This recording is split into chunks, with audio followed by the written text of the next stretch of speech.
Hearing will come to order.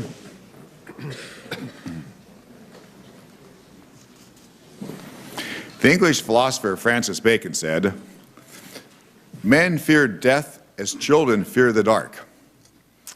And as that natural fear in children is increased with tales, so is the other." Many Americans fear that on the day that they die, the taxman will come knocking at their family's door. But as with children's natural fear of the dark, the fear of the death tax has been increased with tales. The estate tax is complicated, and it is intimidating. It needs serious reform.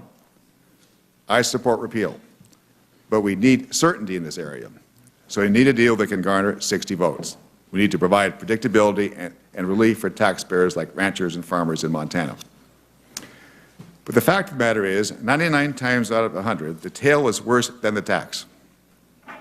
Less than 1% of all states are currently subject to estate tax.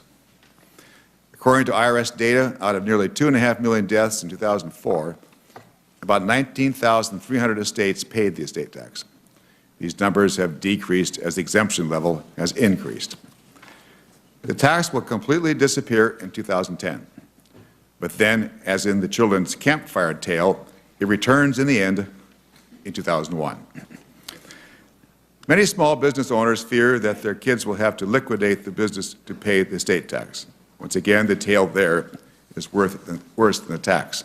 The Congressional Research Service reports that very few family businesses are subject to the estate tax. In addition, very little of the tax is collected from family businesses. In 2003, only a little more than 3 out of 100 businesses where the owner died had an estate tax liability. The reason is planning. States can eliminate the tax burden with a myriad of tax provisions. One way to decrease the amount of the gross estate is by electing a special use valuation. When certain conditions are met, an estate can revalue certain farm and closely held business real property at its special use value rather than at fair market value. The state can further decrease its taxable estate through deductions. The marital deduction, deduction for charitable giving, just to name a few. Families can also form family partnerships and use different trust instruments in estate planning.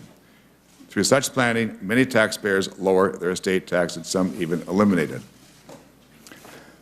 But does estate tax planning need to be so complex? For many smaller estates, the problem with the current estate tax is that the law keeps changing every year. The state tax law will change every year from 2008 through 2011. It's easy to just say plan, but with the state of the current estate tax laws, a family cannot have just one plan. Families must have multiple estate plans, and that's expensive. Today we'll hear about the complexity in estate tax planning as a result of the changing law. We'll hear that some estate tax fears are like a childlike fear of the dark, and we'll see whether this committee at least can resist the temptation to increase those fears with campfire tales of our own, but rather try to find a solution, a durable solution to this very vexing problem that's affecting so many people. And I'd like now to turn to Senator Grassley, ranking member of the committee. Thank you, Mr. Chairman, and particularly for holding this hearing and for always being available to discuss and work for reform of the estate tax, modernizing it, and voting with us on several occasions. We have made significant progress throughout the years, but all of our hard work will be undone in 2011 if Congress does not act before then. Under current law, in that year 2011, estate tax will return to a rate of 55% and sometimes up to 60% of assets above $1 million. The tax must be paid within 9 months of the death of that person. I believe that the estate tax is unjust from a philosophical or even technical viewpoint. From a philosophical perspective, I've always said that death should not be a taxable event.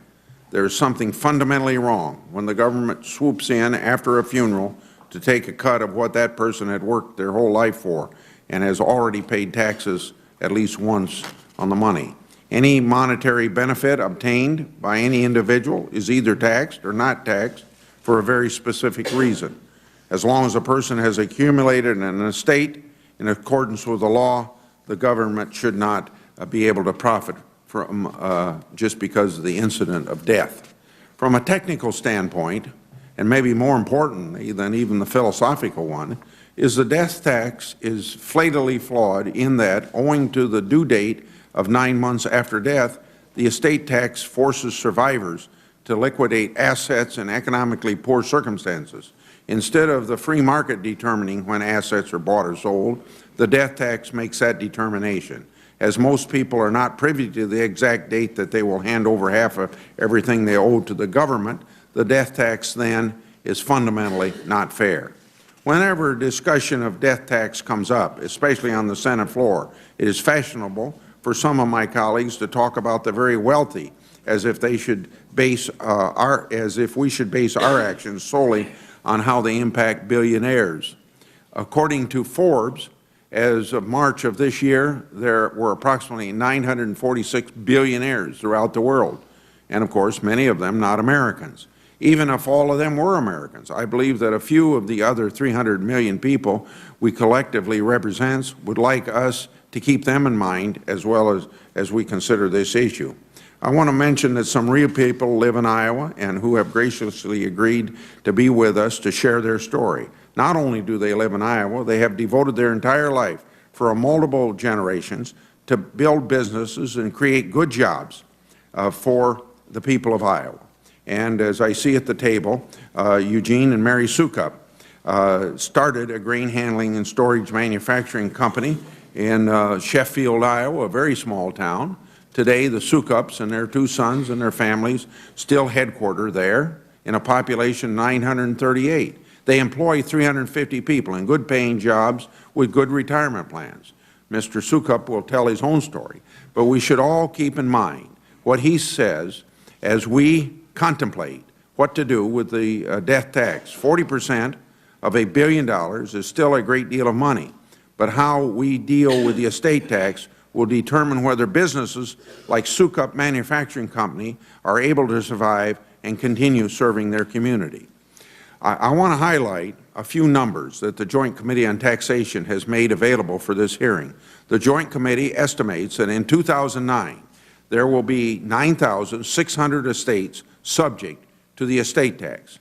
Of course, that number falls to 0 in 2010, but jumps up to almost 62,000 compared to the 9,600 in 2009 by 2011, then 62,000 estates, and will continue to increase very dramatically through the years. I know for a fact that most of these 62,000 will not be billionaires. I have consistently maintained that the death tax should be completely repealed, but have also let it be known that I'm willing to compromise. What I am not willing to compromise on is that we need to make sure that we're looking out for small business owners and family farmers in order to ensure that what amounts to a personal tragedy does not amount to a government-driven fiscal tragedy as well.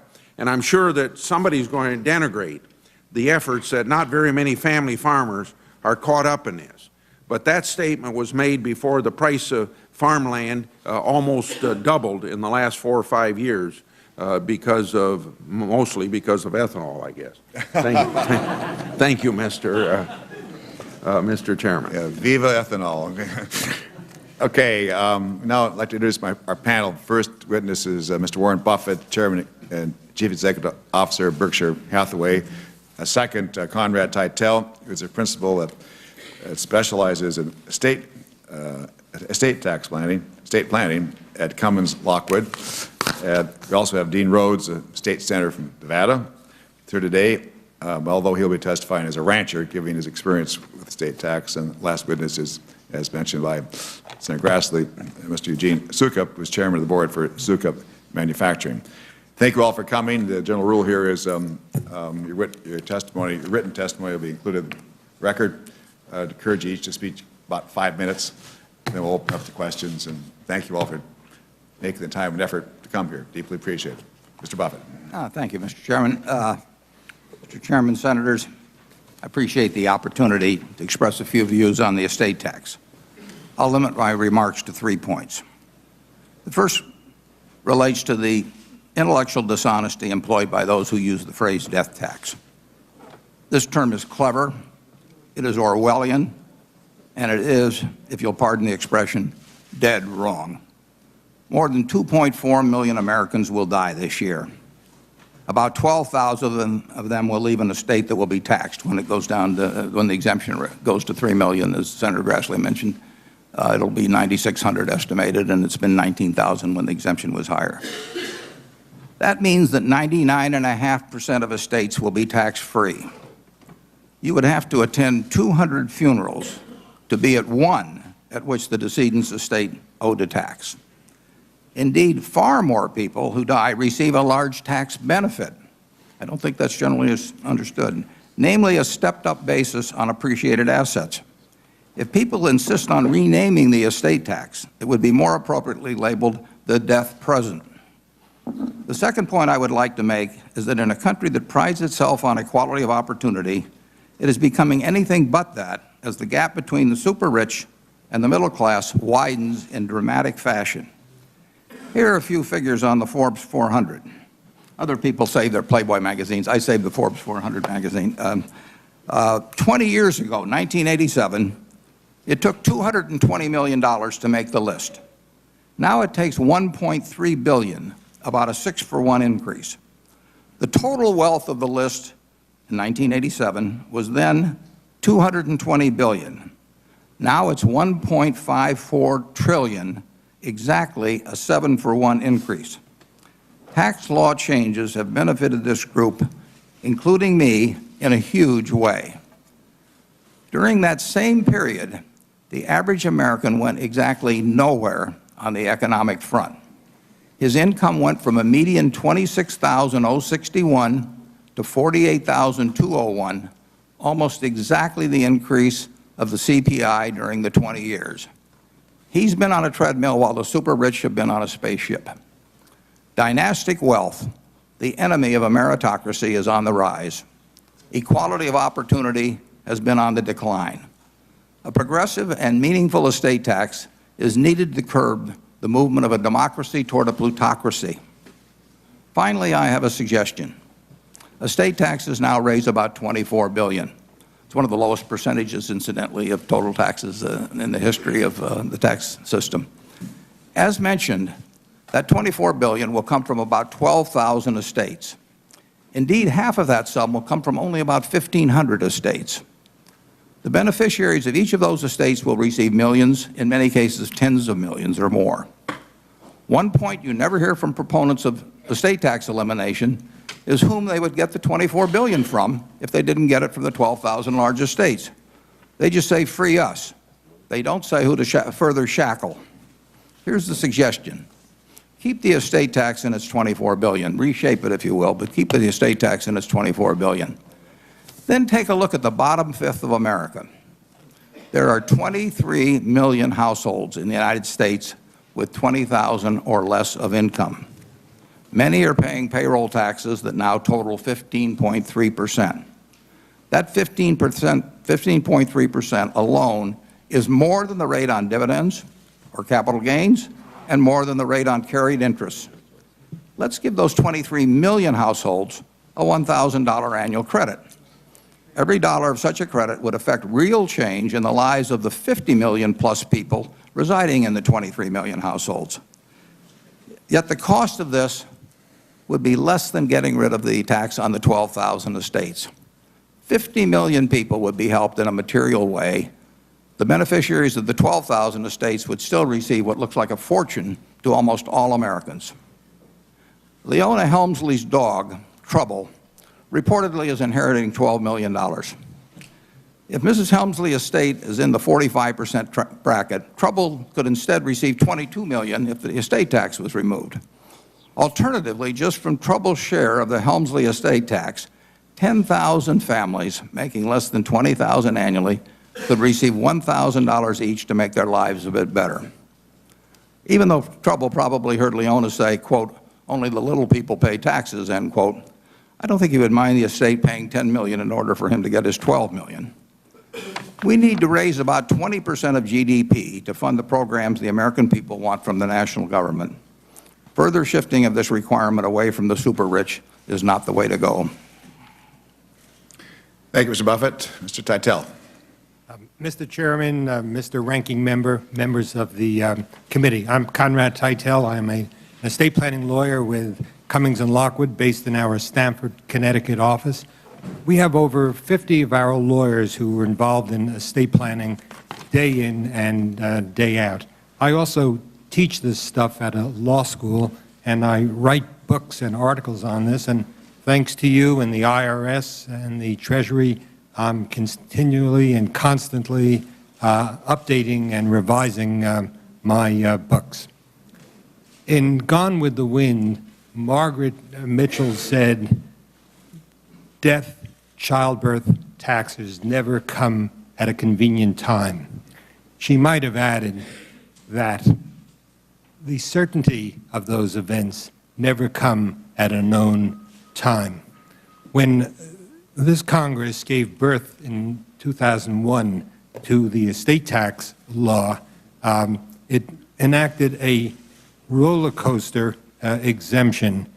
All but troglodytes are aware that we have a $2 million exemption this year. Next year, 2009, it goes up to $3.5 million, and then in, in 2010, the estate tax is gone with the wind. Although, Mr. Buffett, at the time, there is a carryover basis for that 1 year. It is said that the meek shall inherit the earth, and they shall do so with a stepped-up basis, but not for the year 2010. And then in 2011 and later years, the estate tax blows back in with a $1 million exemption and a 55% rate, and as Senator Grassley mentioned, in some cases as high as a 60% rate.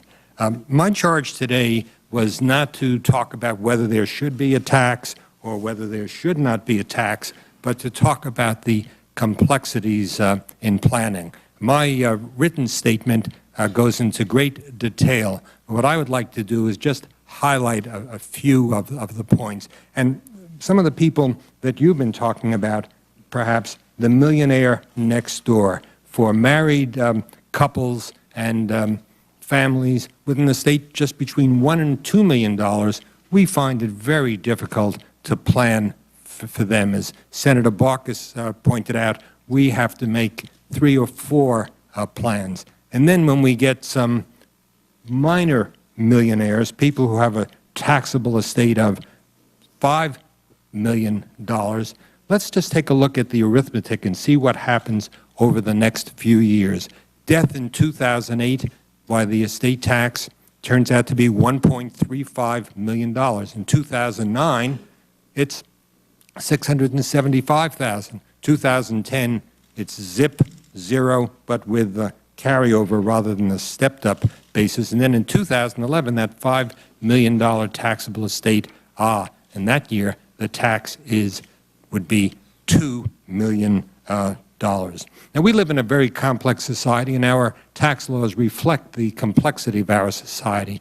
But the tax law that the Congress gave birth to in 2001 makes complicated plans even more complicated. Just to tick off a few of the areas that we have to deal with, life insurance planning. Life insurance is part of an estate plan to provide liquidity and also to pay taxes. That has become very difficult. Rodney Dangerfield once said that he gets no what? Respect. Thank you very, very much. Well, the estate tax law, when clients come into our office and in my lectures throughout the country, the comment I hear is, how could the Congress do that? There is no respect for the estate tax law, and the disrespect for one law, I believe, breeds disrespect for other laws such as the gift and the estate tax. One of the problems we have is some people say, let's wait and see what happens. Well, that may work out all right in some cases, but in other cases, delay can be hazardous to your wealth. Now for a ray of sunshine, a bright note. Charitable contributions are not complicated at all. There's an unlimited estate tax charitable deduction, and that's been in the law for over 100, almost 100 years. So whatever the Congress does, there's a great precedent for continuing that estate tax unlimited charitable deduction. You know, Thanksgiving is almost upon us, and in our family, we at Thanksgiving every year have a tradition. We have a marathon Monopoly game. It goes on all weekend. But this year, to make the game more realistic for my grandchildren, I've indexed the game for inflation. So, for example, if you were to land on Park Place and you wanted to buy it, it now costs $5 million. You know that card, the Chance Pay Tax Collector, $200? Well, now, if you get that card at 7 or 8 o'clock, pay $20,000. If you get it at 9 o'clock, pay $10,000. If you get it at 10 o'clock, you don't have to pay anything at all. But if you get it at 11 o'clock, if you get it at 11 o'clock or thereafter, why then you have to pay $40,000. Now, this surely will make our Monopoly game much more interesting. But our nation's tax laws should not be a roll of the dice. Do you issue more money to your players? Pardon me? Do you issue more money to your players, too? Like the government, we print it. Okay. Well said. Mr. Rhodes.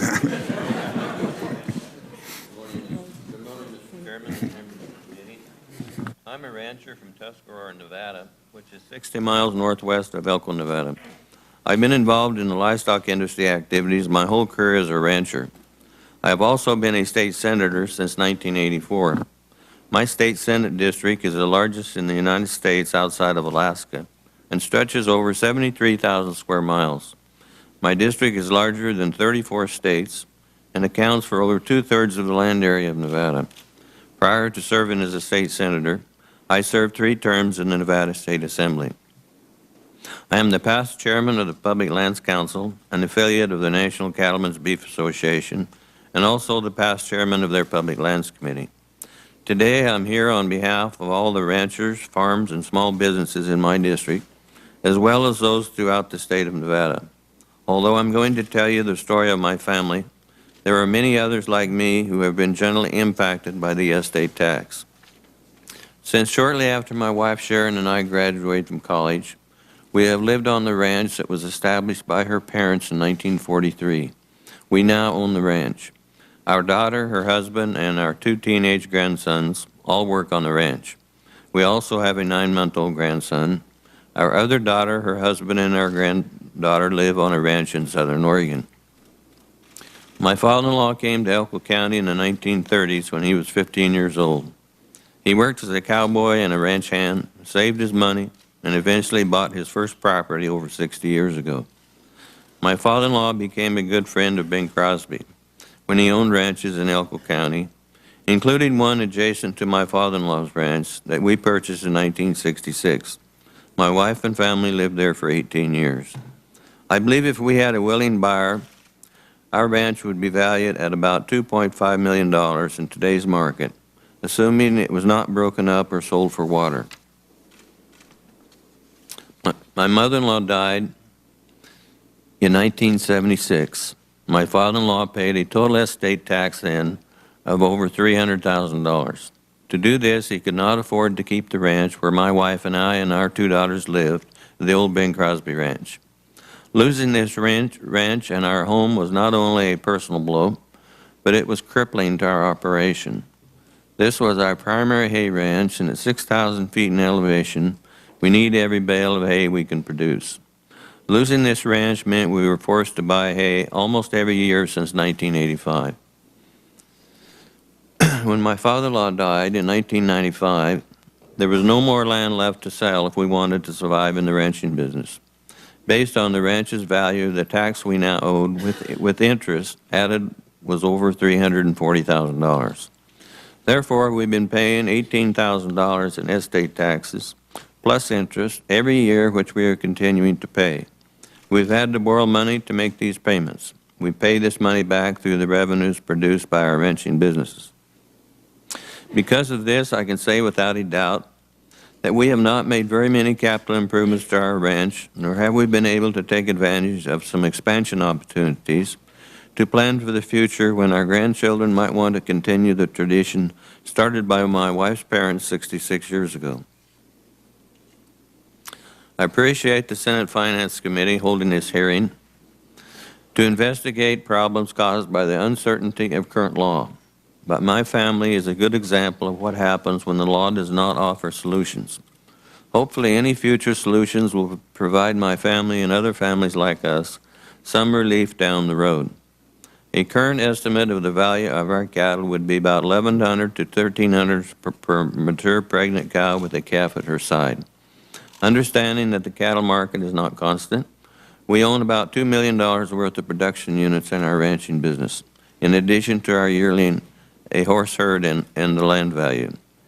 Let me illustrate the uncertainties of planning. Under current law, if my wife and I were killed in a common accident in December of 2009, our family ranch would be valued at about $7 million, counting all the land and all the animals. Because my wife and I have tried to do some estate planning to divide our ranch assets between us, my daughter should have a $3.5 million exception on my estate and a $3.5 million exemption on their mother's estate.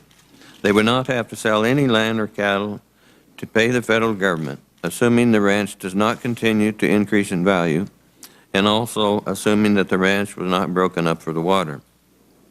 But if they were faced with dealing with our estates in January of 2011, they would owe nearly $2.5 million within 9 months of our death. That would be in addition to over $640,000 we have paid in estate taxes to the federal government. So how do we plan without some certainty?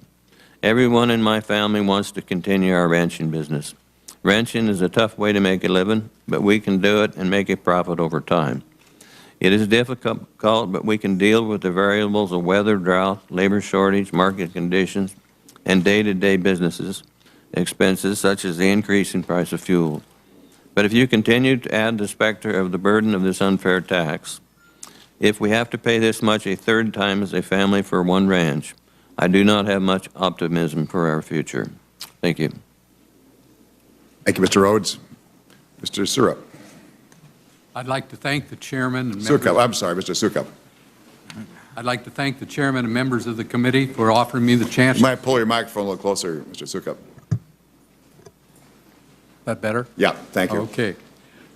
My name is Eugene Sukup, and I'm founder and chairman of the board of Sukup Manufacturing Company. We're a small manufacturing company located in Sheffield, Iowa. I started Sukup Manufacturing Company 44 years ago while still working on the farm. I had bought my first grain bin to dry and store shelled corn, but the process didn't work quite right, so I came up with a new design that worked better today. Today, I'm proud to say that 40 years after our first item was patented in manufacturing, my sons, Charles and Steve, and I have expanded a single idea into a worldwide company, employing over 350 workers in 7 states. We now hold over 70 U.S. patents and produce a broad line of grain handling and storage equipment. In addition to our plant in Sheffield, Iowa, we operate 6 distribution centers: Arcola, Illinois; Aurora, Nebraska; Defiance, Ohio; Jonesboro, Arkansas; Cameron, Missouri; Watertown, South Dakota. We sell products all over the United States and into 50 foreign countries. I firmly believe that one of the reasons and the keys to our company's success is our ability to hire and retain top-notch employees. Over 30% of our workers have been with us for more than 10 years. We provide exceptional benefits, including health insurance coverage at no cost for our workers, and only $60 per month for their families. In addition, we offer a 401k program, dental health plan, and a profit-sharing program that was started back in 1973. As the largest employer in Franklin County, Iowa, we've watched the community grow around us. Today we have a health clinic, a dentist office, a chiropractor, a drugstore, a bank, a grocery store, a restaurant, and golf course. The growth of the town can be seen by the new homes that are being built and a church that has overgrown its capacity and plans for a new one. We believe in giving back to the community, which is why we My company is a major donor of the Sheffield Care Center for Senior Citizens. We helped build a local swimming pool and a playground. We also gave $1 million to help fund a child daycare center that cares for over 100 children in Hampton, Iowa. Succop Manufacturing Company contributes 10% of its taxable income for charitable contributions for local charities and contributions to the Succop Family Foundation, which also contributes to area charities. The Family Foundation does not build up a large balance, but uses the money for charitable gifts. The foundation balance is over $1 million, with over $500,000 have been contributed from the foundation in 2006. I'm not bragging when I tell you that the business like Succop Manufacturing are the backbone of our economy. By the same token, when a business like ours is sold off or it's a loss to the economy is great. If Succop closed today, 350 people would lose their jobs, but that's just the beginning. Without jobs, there's no reason for a child care center. As people move on to other places, the restaurants and stores close down, the dentist office moves to a bigger city with more customers. The loss would be felt in Arkansas and South Dakota. Now, to be clear, we're a growing company, so why would we close down or sell off? I'm here to tell you today that one of the greatest threats to our family-owned business is the estate tax. If my wife, Mary, and I died today, we estimate that our estate tax liability would be somewhere between $15 and $20 million. The only way for my sons to pay that tax would be to sell off the business. Folks will tell you that you can avoid the tax. Well, maybe that's true in some cases, but it also involves extremely high financial planning costs, including expensive life insurance policies that business pay year in and year out. Money that we put into life insurance policies and other financial planning tools to avoid the tax is money that we could have put into the business, hiring more employees and expanding to other states. Furthermore, it's nearly impossible to plan for a tax that changes every year. Under current law, the exemption for the tax is $2 million with a top rate of 45%. In 2010, the tax is repealed, but in 2011, the top tax rate goes back up to 55%, and the exemption drops back down to $1 million. The uncertainty of the tax means that we have to plan for the worst case, costing us even more money. Even if my sons are able to somehow keep the business after we pass on, my grandchildren will have to pay the same tax again when they take over the company. There's no limit to how many times our company will be taxed. We are truly a family-owned business. I'm fortunate to have 2 sons working with me who are graduate engineers, 2 grandchildren that have returned to the company full-time, and 2 grandchildren who are still attending Iowa State University. One of my grandsons is disabled and has been working at the company running the robot welder. I can't tell you how much it means to me to be able to provide him a job that allows him to make a real contribution to the company and society. I built this company, my sons helped me build it, and my grandchildren want to carry it on. Isn't that the kind of business that our government should encourage?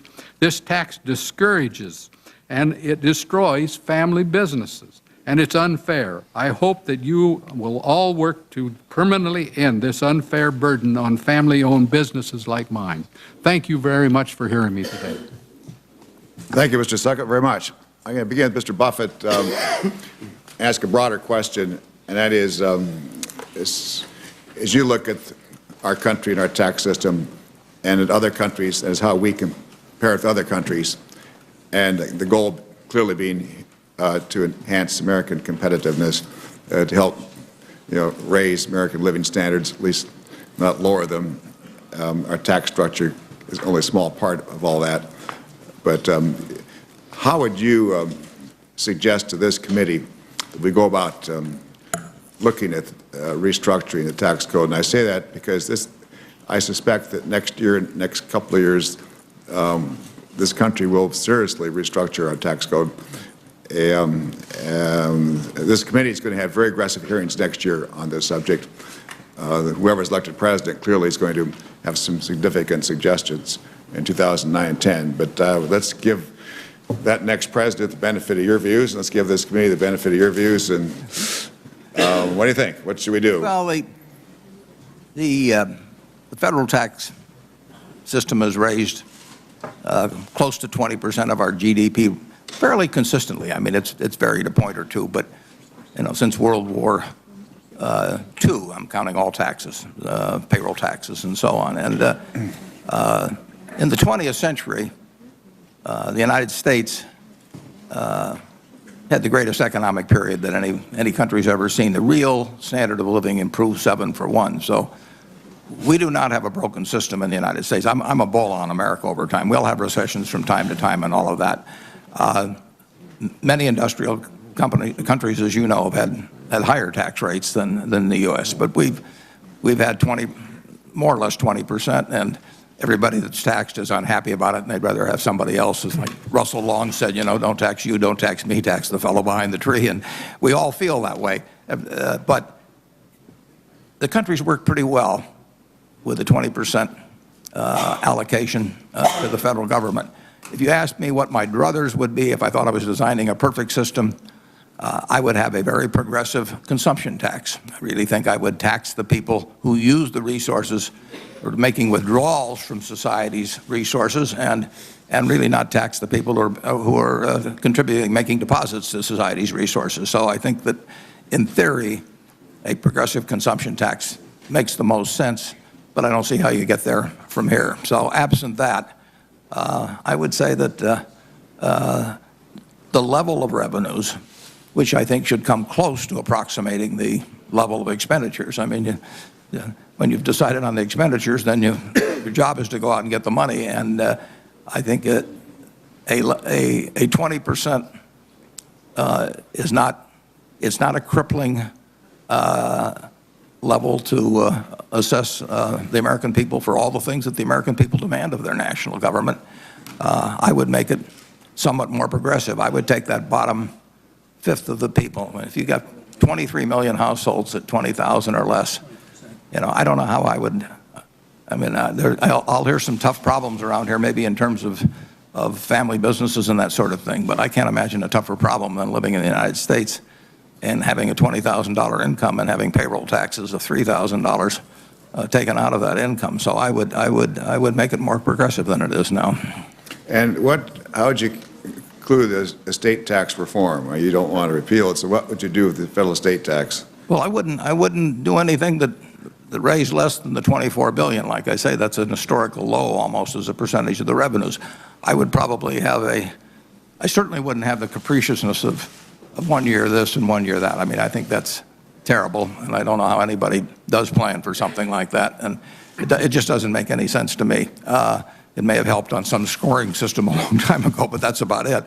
Now, I would have a significant deduction probably along the lines of what happens in 2009, and I would have a much more of a sloped set of rates.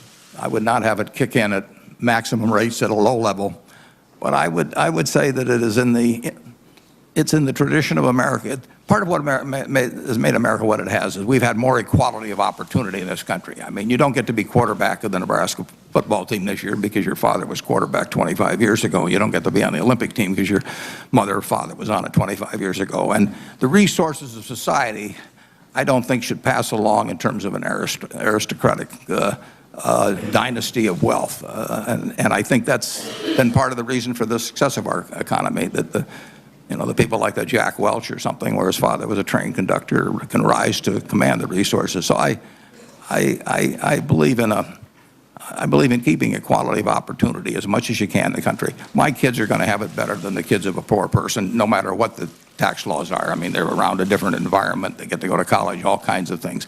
But I don't think I think when you have $45,000 of GDP per capita in the United States, that bottom fifth, 23 million households, 50 million plus people, 20,000 or less income, I think we ought to do more for them, and I think we ought to take a little more out of the hides of fellows like me and that Forbes 400 that have got their $1.54 trillion up 7 for 1, and who on average I think are paying a lower tax rate, counting payroll taxes, to the federal government than their receptionists are. I think you ought to do something about that. Thank you, Mr. Buffett. I have many more questions, but my time's expired. So, Mr. Grassley. Yeah. As a matter of transparency, I want to say that my farm has all Sukup grain handling equipment on it, so he's not only a good business person, and I trust him, he's also been a good friend and political supporter as well. So, Mr. Sukup, your testimony reflects that you and your family and your employees have already used many of the estate planning tools that Mr. Titel talked about, but I understand you still may have to consider selling the company because of the estate tax blow. I know that you've discussed who could purchase a grain bin manufacturing company. Could you talk about the impact of that potential sale and who, or more importantly, where would the grain bin manufacturing go if it perhaps would leave Sheffield, Iowa? Senator, I think that, you know, this is a real problem that we could have to sell the business. Our sons might have to sell the business.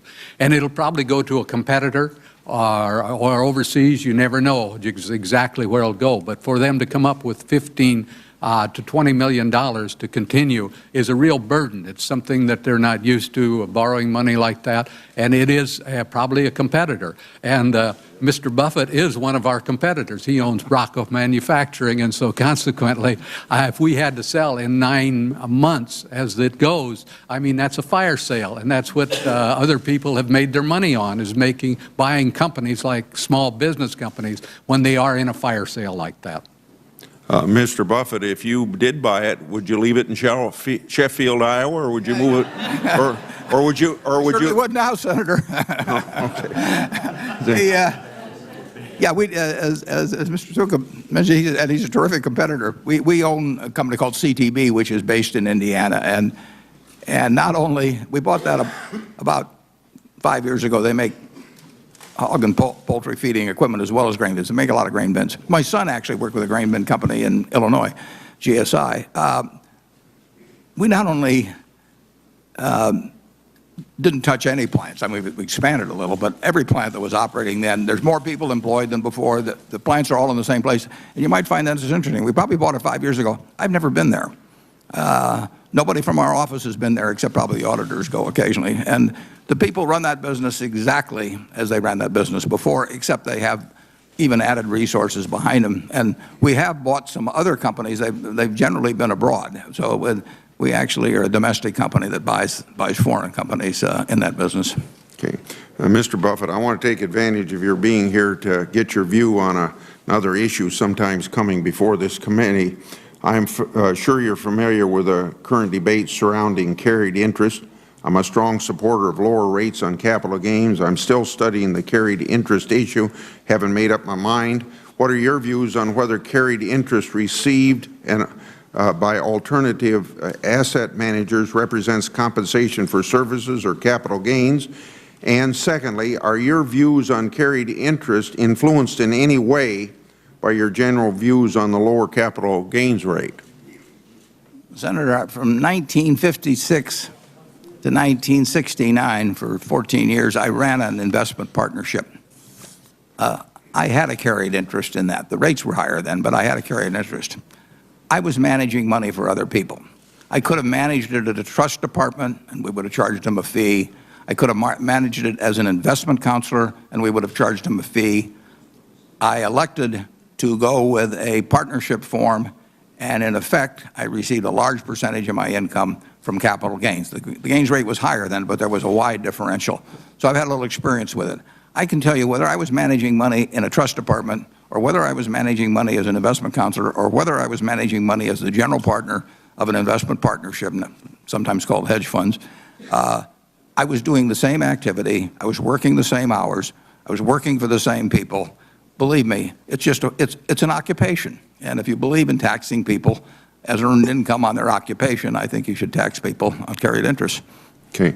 Mr. Buffett, on another point of interest to me and this committee, there's a part of your charitable donations that doesn't get much notice but has caught my attention. You have been very direct that the money you give to foundations should be spent within a set period of time and actually go to help those in need and improve the community.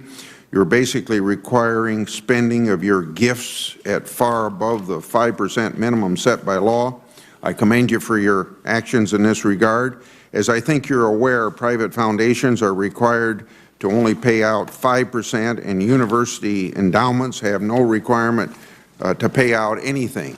We're seeing a growing phenomena that in both cases, we're seeing billions and billions of dollars stockpiled by foundations and university endowments, all getting very significant tax breaks, but only pennies actually going to charities or helping those in need. What are your thoughts on this general subject, and what suggestions do you have for Congress in this area, both for foundations and university endowments? Should we do more to encourage increased spending for charity? Well, Senator, I'll tell you what I believe on it. I looked at the spending of the 30 largest foundations in the United States. I've looked at it for several years. And if you take the 30 largest, at least 27 every year, 28 some years, spend right at the 5% or a little less. Now, it's astounding to me that, frankly, that the Congress should have been so wise as to pick exactly the right amount for foundations to spend. I mean, the idea that 5% should be the end result of a foundation looking at its objectives, the reasons it was set up and all of that sort of thing, the time horizon of the problems they're working on, whatever, and that they would all come up with the idea that exactly 5% of their principal is the right amount to spend, strikes me as absurd. I mean, it's driven by the tax law. It's not driven by the logic of philanthropic distribution. I think if you set it at 3%, I think most of them would spend 3%. I don't blame the people. It's what I call institutional dynamics. I mean, once any large organization gets set up and it gets funding, it starts subconsciously probably thinking about just perpetuating itself forever. I see it in business. I see it every place. I mean, it isn't limited to philanthropy at all. Thank you very much. Thank you, Senator. Senator Wyden. Thank you, Mr. Chairman. Gentlemen, I think it's pretty clear there is a tax code meltdown coming very shortly. We're looking today at just the question of state taxes, but I think this has to come up in the context also of income tax rates, capital gains, and dividends. And suffice it to say, if this committee doesn't come up with a thoughtful response here, there's just going to be chaos in the world of taxes. So I think it's obvious we want to promote growth, we want predictability, and we want certainty in terms of the next steps in taxes. My question really revolves around the fact that in 1986 we had a pretty good model of how to proceed. Ronald Reagan and Bill Bradley came together and they said, here's something that gives everybody the chance to get ahead. Everybody. It's not class warfare. It's given everybody a chance to get ahead. So I've introduced the Fair Flat Tax Act. Essentially, same principles. Get rid of the tax breaks, keep progressivity, clean out the clutter. My question for each of you, start with you, Mr. Buffett, is wouldn't it make sense to look at something like that? Because that also moves in the direction of what the small farmers and the small businesses have been talking about. You go to a fair flat tax, clean out all these special interest breaks, maybe make it harder to add them back in, and then you've got some certainty and predictability, which the farmers and the small business people want, and the chance for everybody to get ahead. Mr. Title, you won't be revising your planning books every year if the fair flat tax or something like it goes through. Wouldn't that be a pretty good model? Start with you, Mr. Buffett, go down the line to at least attack part of the problem that the farmers and the small business people, I think, are very legitimately talking about. Mr. Buffett? I cheered what Bill Bradley did, and it didn't last long, as you know. I don't believe in being flat all the way. I mean, I think fair flat tax. Yeah, it should be progressive, but it should be. I like the Bradley plan, and like I say, it didn't last long. I would say this: there is one flat tax that quits. I mean, the payroll tax, which is a third of our total budget, is flat, up to $97,500, and then it quits for me. So at 15.3%, right from the word go, and then that tax at 97.5, I mean, 98.9% of my income does not get taxed to that. So I think anything you do should also consider the impact of the Social Security and the payroll tax, because that's a huge element of what most people are paying in this country. But I'm with you in principle. Mr. Title? Senator, may I answer your question by just quoting a legendary politician to begin with, and then I hope you'll see how this fits into my answer. He was asked his position on whiskey, and he responded, "If by whiskey you mean the devil's brew that has wrecked millions of marriages, taken the bread from the mouths of hungry children, and has toppled countless men and women from the pinnacle of righteousness, then I'm against it. But if by whiskey you mean the oil of convivial conversation, the traditional expression of Christmas cheer, the source of millions of tax dollars for orphans, disabled children, and the blind, then I am for it. This is my position, and I will not compromise." So, Now, do you know who the author of that quote was, sir? if you go to the Congressional Research Service, they have a wonderful book called Respectfully Quoted. And Well, it actually came from a fellow named Soggy Sweat, who was a lawyer and a judge in Mississippi. I just thought I'd tell you where it came from. I was pretty sure, Mr. Title, it didn't come from Ronald Reagan and Bill Bradley. thanks for the citation. To answer your question, Senator, I'm really of two minds, because if by the flat tax you mean a flat rate with no deductions, No, then something along the lines of what Ronald Reagan and Bill Bradley put together that went from 14 to 28, essentially was fair to the person who worked for a wage and the investor and paid for it by cleaning out the clutter. well, what do you mean by the clutter? Do you mean the... The 16,000 do you tax mean- breaks that have been added, 3 for every working day since Ronald Reagan and Bill Bradley did that. Do you mean the mortgage interest deduction? No, Senator? I protect that and health and charity, but there have been 16,000 tax breaks. Can't we clean some of those out to hold down the rates and keep progressivity and give everybody a chance to get ahead? Senator, I quite agree with you. I just remember one hearing when they were talking about reducing or disallowing the deduction for the so-called 3-martini lunch. Do you know who came and testified to keep that deduction for 100% for the business lunch? The waiters union. So sometimes there are side effects. I quite agree with you. We should clear out the clutter. Senator Kyle. Thank you, Mr. Chairman. I think we could all benefit from having these witnesses talk to us all day long. This is most elucidating, and I thank you for holding the hearing, incidentally. Just let me note a couple of things I thought were especially interesting from testimony. Mr. Sukup, you said a couple of things I thought were really important to just reiterate. The first is that you could have, instead of putting a lot of money into estate planning, into purchasing of life insurance and the like, put that back into your business and built it even bigger and had even more employees and so on. And correct? Senator, that's right. I won't ask you how much money you spend on life insurance, but would you characterize it at least in general terms? We didn't spend a lot of money in life insurance. We plowed our money back into the company. That's why we were able to grow like we have been. And it really concerns me that we would have 350 people. We're in a local small town that may have to move out to a different area in case our company would have to be sold and was sent to a competitor or to someplace else in the world. Right. Now, you also said that you've got kids and grandkids and sound very proud of them, and you made the point that there's no limit on how many times our business will be taxed. That's right. You put it. I mean, you can go to Each generation. 45% or 50%, and when Mary and I pass away, Charles and Steve will have to dig up 15 to 20 million, and the same thing's going to happen when it goes to our grandchildren. We are so fortunate that we have grandchildren that want to come back to the company to run it, and they're there now, and they're enthused about it, which is maybe unusual, but it is. We are very fortunate. Now, I think you all know the answer to this question, but Mr. Titel, you're probably the most authoritative to provide the answer. Do corporations pay taxes in a similar way at the death of the CEO or some event like that? Well, the corporation does not pay a tax. Of course not.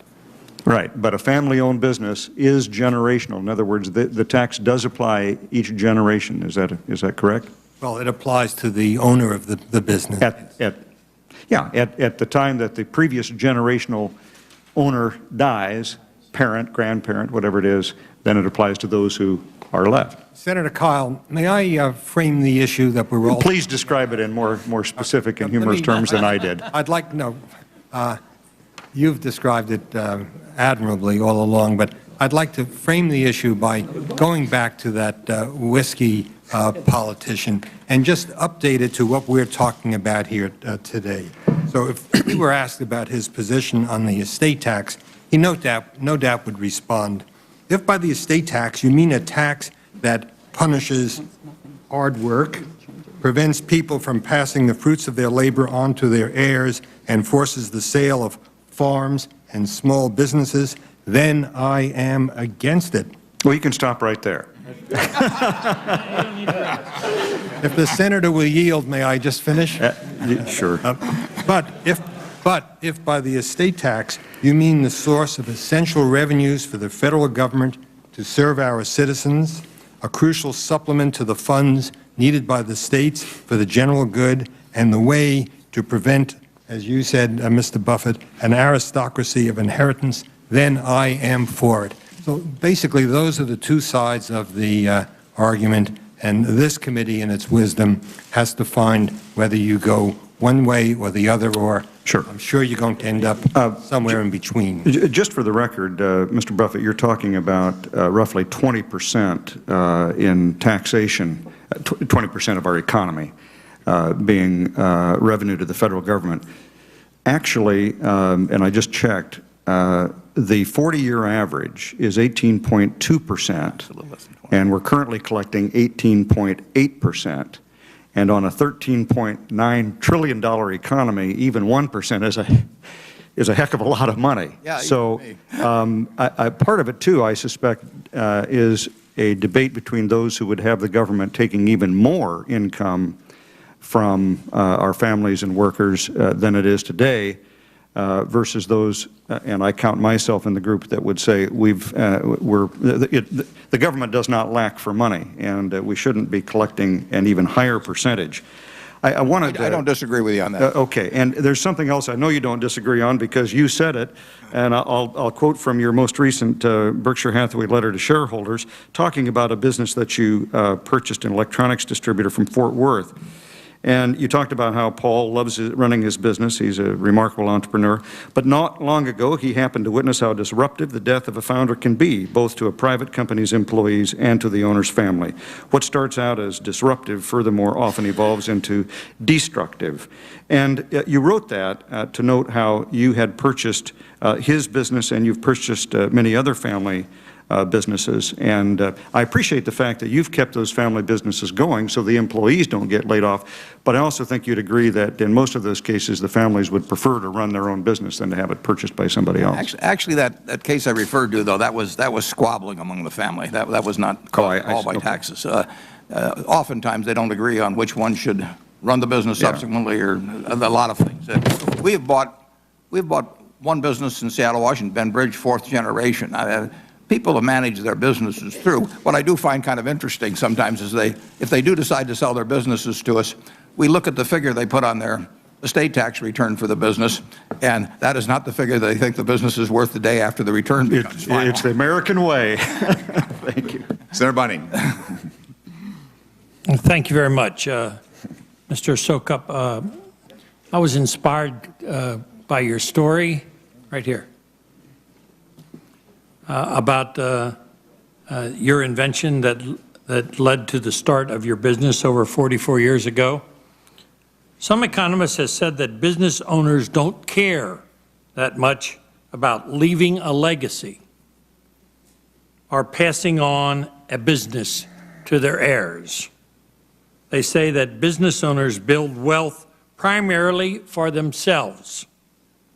But you testified today about your grandchildren and those in your family that you think would like to stay in the business and inherit the business from you, and your grandchildren are working in the business also. My question is, how many times do you have to pay the same estate tax to retain the business in your family? You would Senator, you would have to continue. I mean, it goes from as soon as the children, our sons pay the tax, the grandchildren will have to pay the. Are they also in the business like you are? Yes, they are. We're very fortunate. They are. We have 3 of them working in the business now, 2 are in college, and they're hoping that to come back to the business. Well, I can give you chapter on verse on a small horse farm in Scott County, Kentucky, that had a $12 million tag estate on it, $4 million estate tax. They sold, or they tried to make it go, sold, hawked the farm to a bank, 37 mares and a couple brood mares, and guess what? It didn't produce enough income and or interest to pay the debt. The bank took over, and the $12 million estate was completely lost because of the estate tax. Now, this was the original estate tax, not the improved estate tax that we now have. But I don't believe the estate tax was ever designed to confiscate wealth like you have created and your community has prospered by. And I don't think anybody on this panel believes that that's the case either. That we think you should be able to survive as a small business person. But we need some direction, because come 2011, if we don't have that direction, we're going to go right back to where we were in 2000. So can you give us some direction? Just repeal the death tax is repeal it. That's it. Yeah, well, we can't get that done. We've been trying to make a compromise where we can get a certain amount on the spouse and the owner and the spouse at a certain level, and tax the rest of the estate at a certain level also. And we cannot come to a compromise, and we ought to be able to come to a compromise, because I don't think we were ever intended to confiscate the wealth that has been created. Now, certain members of our society are able to escape estate tax because they have enough dollars and planning people to escape all estate taxes. God bless them. I give them credit for that ability. But the average American cannot. And if only 12% is covered by estate tax, then those 12% ought to be able to do something in regards to their own estate. You're absolutely right, Mr. Buffett. Very few people are gathering, but when we go back in 2011, a lot more are going to fall under those auspices of $1 million and then less. I do not recommend going back in 2011 to what is scheduled. I think that was an abomination, actually. Well, I can remember when we talked about income. I still have 25 seconds. I can remember when income tax rates were at 70%. Can you all remember that? I remember when they were at 91%. Well, I only remember 70. I got stuck at 70% when I started in baseball. And I can tell you this, $5,000 a year, that was the minimum salary at the time. I got a big raise to $14,000 a year because I won 20 games. That didn't get me into the 70% bracket right away. But if you got up to $40,000, you were in the 70% bracket. And that's unusual, and we ought not go back there, because we don't think that we should go past what Senator Kyle said, 18.2, 18.3 of the GDP coming in. I think that's a fair amount to spend on our federal government expenditures. Senator Smith. Thank you. Thank you for your input. Thank you. I just mentioned one figure on that. The 18 and a fraction is what comes in, but closer to 20 goes out. That's the real amount the government raises. Yeah, borrowing plus taxes. Thank you, Senator Smith.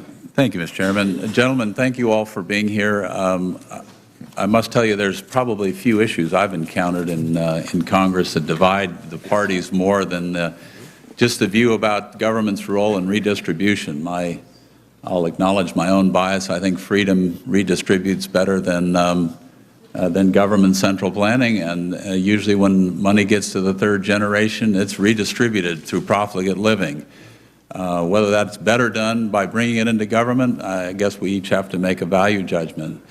My own experience as a small businessman, not unlike Mr. Sukup, in a small rural community in Oregon, has taught me that in order to pass on to my heirs what my wife and I have built, we spend extraordinary amounts on lawyers, accountants, insurance policies, in the hope that there is something that when we die won't be carved up by a big firm on Wall Street and leave a community very, very desperate. And I think, Mr. Buffett, I must say I am a huge fan of yours.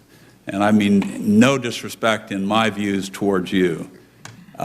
My concern, though, is exactly the point between these two ends of the table, that big Wall Street firms can go after companies like that and carve them up and leave rural communities in very desperate shape. And I've seen it.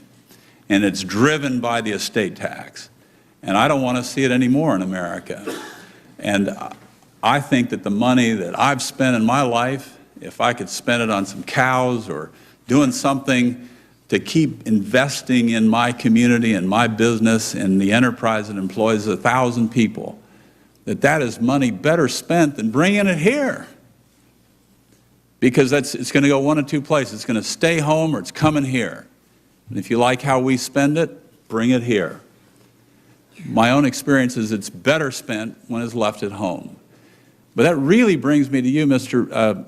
Title. You're the expert. We're trying to craft a compromise. I don't think Mr. Buffett wants to take his company. I don't think that at all.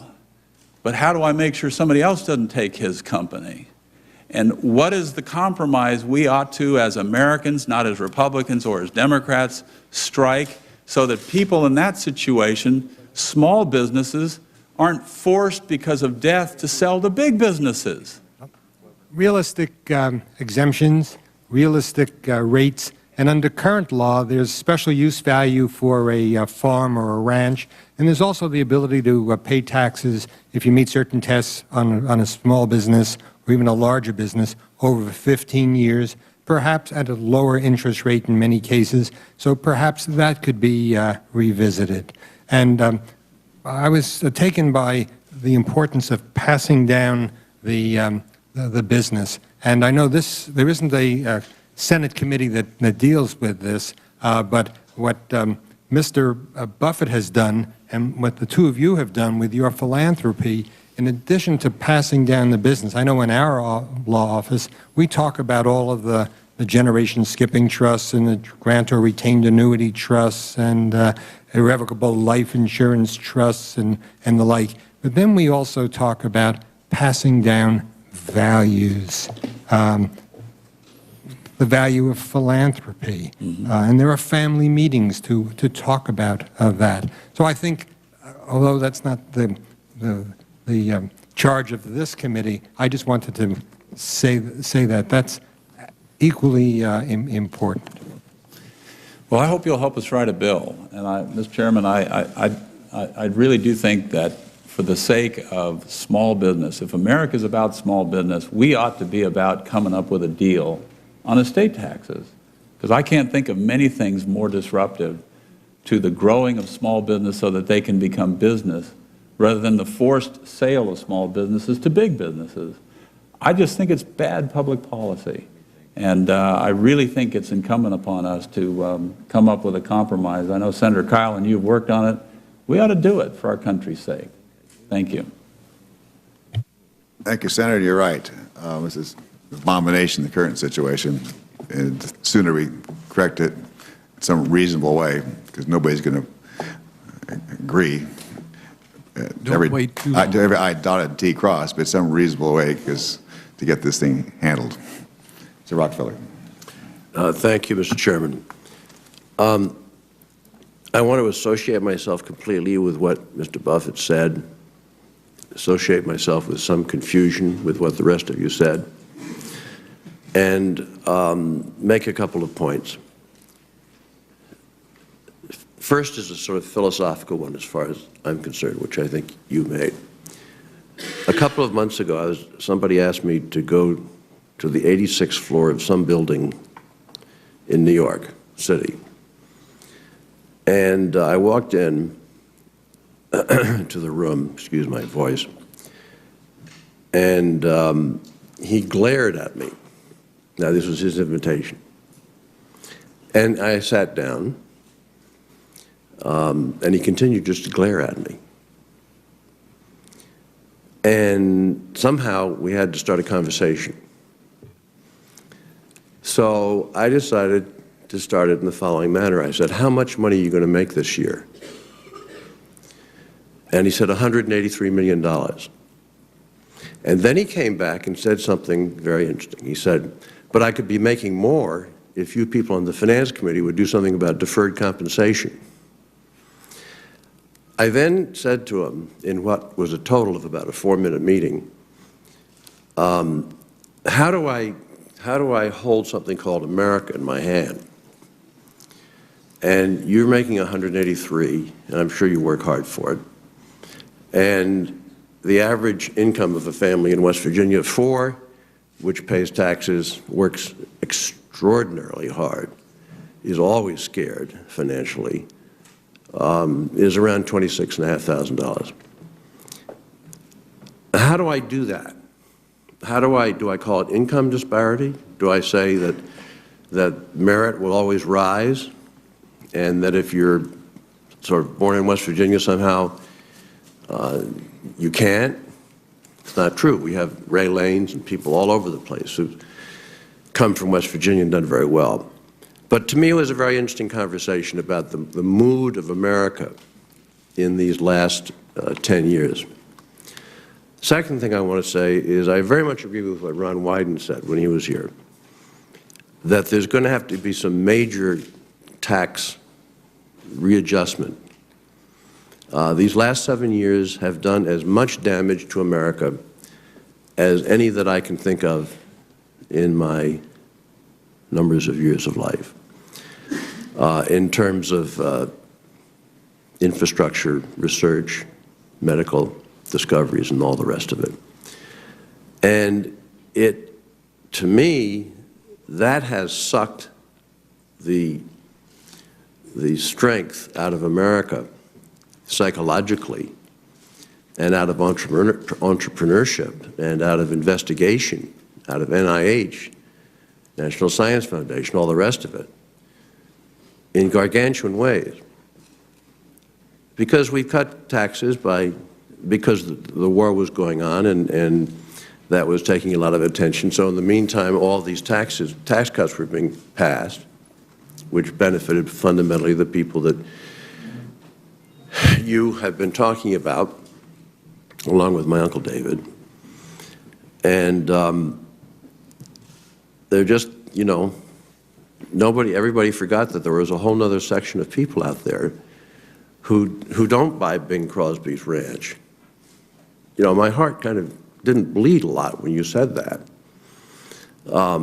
And they're just struggling to make it. I have a friend in West Virginia who every year comes up, and he's a farmer, and he complains to me about the estate tax. Now, he doesn't say the estate tax, he always says the death tax, and I think you mentioned that, but I missed that part because I walked in late. Well, that's a brilliant maneuver, which is used by some on this committee, because if you say a death tax, that means that when you die, you pay a tax. And, of course, nothing could be necessarily further from the truth. So after about 5 years of these visits, which never changed in content, I said, okay, I'm going to go to the IRS, the actual IRS, and I'm going to get out their books, and I'm going to turn to the year 2005, because this happened in 2006. And when he came that year, in 2005, I said that I have not made up figures. I've simply gone to the IRS in terms of their predictions. I guess it was at 2006, looking back at 2005, and there were 100 West Virginians who would, pay more if the estate tax was repealed, or would benefit. And across the country, of 300 million people, there were 9,000. And I put this in letter form, asked him to respond, give his side of the argument, never heard from him. Final thing I want to say is that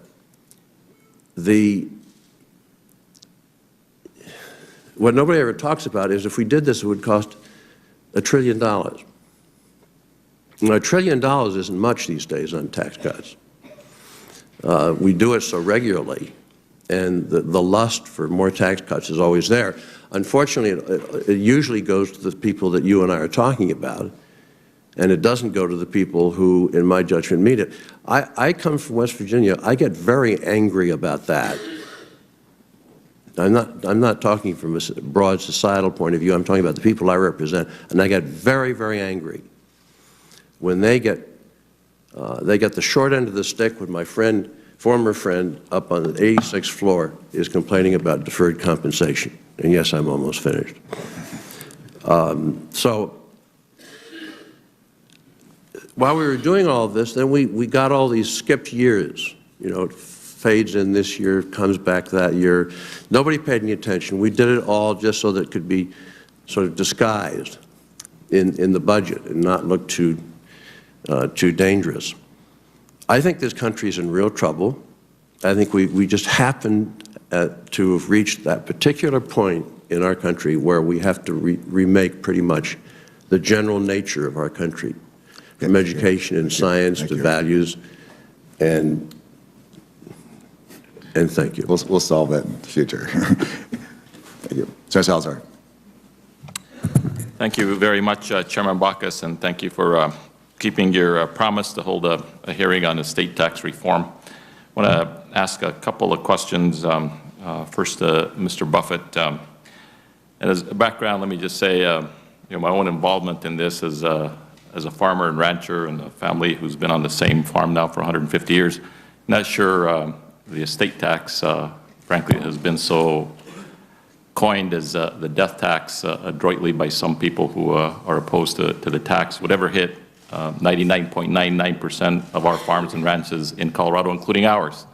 And that's because it just doesn't have that kind of value where there's going to be that kind of a rate. So I agree with Senator Rockefeller that those who are opponents of this have been very successful in terms of putting a label on it that essentially uses a lot of people in a political debate on what really ought to be a good debate on the principles that we're debating here, which include the issue of fiscal responsibility. I also, Mr. Buffett, as you and I have talked about, my wife was an owner-operator for a long time of a Dairy Queen franchise and still has the best ice cream in the country. But let me ask you this, Mr. Buffett. The reality of it is I don't think there's going to be a repeal of the estate tax here, but there's going to be a reform. And I think that's what you have been an advocate of. And so tell us what you specifically would recommend to this Finance Committee in terms of the components of that reform, which from my point of view include the amount of the exemption for an estate, so small estates come out, to what the rate of the tax should be in terms of whatever you think we ought to go for. And then third, any other issues, including the issue of indexing. How would you advise us as a committee and as the United States Senate to move forward on the issue? I would probably have today an exemption of about $4 million. I would certainly have it indexed. I would have the slope be more gradual above that $4 million, but I would have it end up at higher than 45%, and I would certainly not have it raise less than the $24 billion that it's raising now. But in 1987, again, there was one individual on the Forbes list that had more than $5 billion. There are now 63 that have more than $5 billion. If you invest $5 billion at 7 or a fraction % a year, and these people know how to do that, that's $1 million a day. In terms of passing on dynasties of wealth, I really think the rate ought to be a lot higher than 45%. But I would go much easier in the early stages above the $4 million exemption, and like I say, I would have that indexed, and I think you could do something like that, and well, 1,500 of the estates paid half the estate tax. I mean, you're on talking 1,500 people, and these are people that are inheriting tens of millions of dollars in those particular cases. So you would hit very, very, very few people. And let me ask you this question: if sure. we may end up moving forward in that kind of a direction. I'm not sure. We'll see how this all turns out. But do you, in terms of people who are at your range of wealth, who actually have to deal with these issues of estate tax, do you think that we could get a number of those people to support that kind of reform? Let me ask you this question. Really, this is my question. The issue of certainty and uncertainty, how big is that an issue for people who have to deal with the estate tax issue? Is the that issue of certainty? Yes. I think it's enormously important. I don't think people should have to guess at what year they're going to die. And right now we're guessing, so it would be much more important for us to, whether it's reform, repeal, whatever it is that we do, but that we essentially have the long-term roadmap for anybody to be able to plan. Yeah, I'd put it to bed for a while. I mean, I think there's been enough uncertainty and confusion created, so whatever I did, I would put it to bed for a while. Okay, let me just, don't want to run over my time too much here, but Mr. Rhodes, as a rancher, one of the concerns I very much have is what happens to family farms and family ranches, and the situation that I know a few examples of in Colorado, where family farms and ranches have had to be sold in order to pay the estate tax. We had some kind of a reform along the way that Mr. Buffett has testified, along with an exemption that is specific to family farms and ranches, so that if they continue on as operational farms and ranches by the heirs, and we exempt those estates from taxation, it seems to me that would be a useful move in the right direction. And Senator Crapo and Senator Roberts and Senator Feinstein and I have introduced legislation that would be specific as to these farms and ranches. What's your view on our move in that direction? Yes, I would certainly support that effort, and I have in the past. And it's something that we fully need, because we went through 2 generations now and have ended up paying $640,000. And when I die and my wife die, we're going to go through one more. So I would certainly support something like that, and I believe the National Cattlemen's Association does also. Senator, can I make one suggestion on that? Certainly. Just throwing out an idea, and I just coming up with it now, but you could have the government assess at the normal, whatever the normal rates would be at the time of death, where it's being left to a family. You could have interest on that accrue, but never have it be collectible until the farm left the family. Yeah. Now, at that point, all this appreciation that takes place in land and everything, sure, the government would get its money with interest, but get it when it left the family. I see. Yeah, I could live with that. Well, thank you very much, and you've been a stellar panel, and thank you again, Chairman Baucus, for this very interesting hearing. You bet. Thank you very much. Next on the list is Sarah Lincoln. Thank you, Mr. Chairman. Certainly appreciate you and our ranking member, Senator Grassley, for holding this hearing. I've been passionate about this issue for years, and I think we in Washington have left far too many of our family businesses in a quagmire as a result of the erratic estate tax policy that we set in 2001. And I think that is as much certainly an agreement on this panel is that certainty is an incredibly important part to any business, whether it's a family-owned business or a large, huge business, but it's critically important to our family-owned businesses and farms.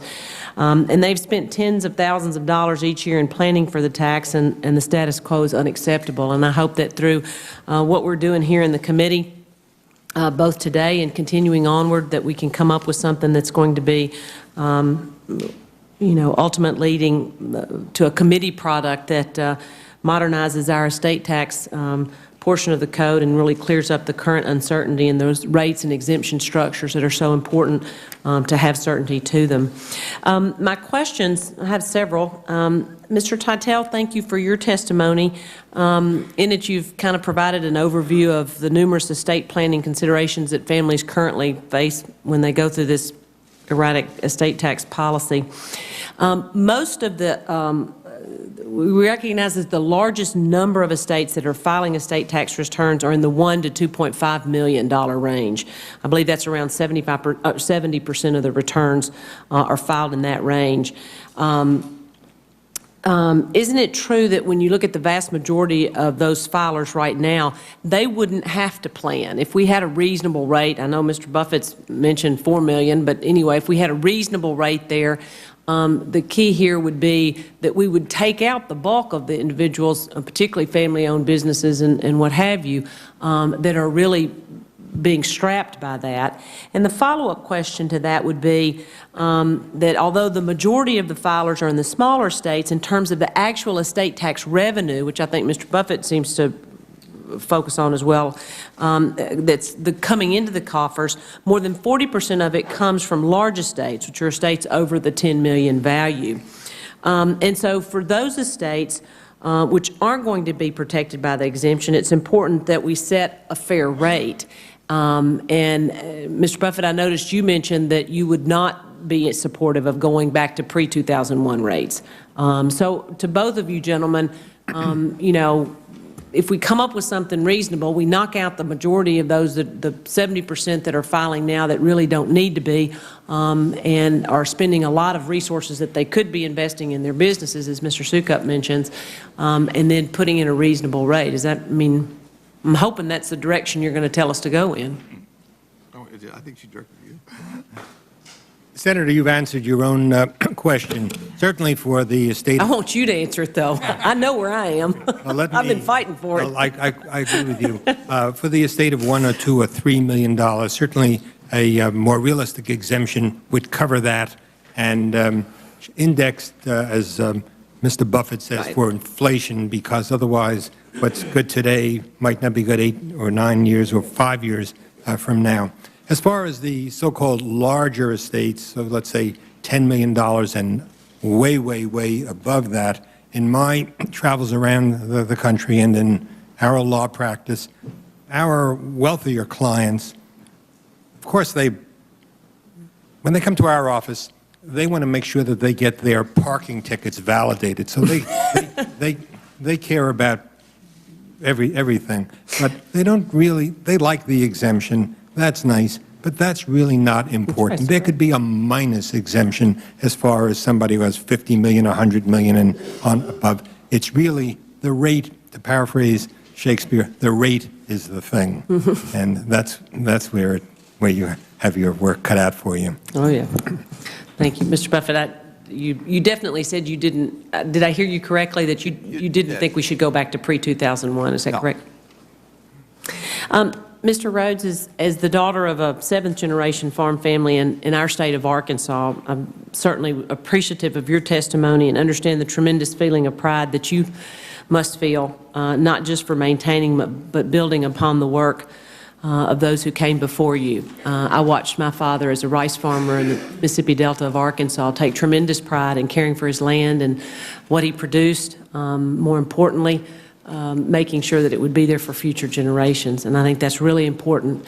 It's an important part of who we are as Americans. And Mr.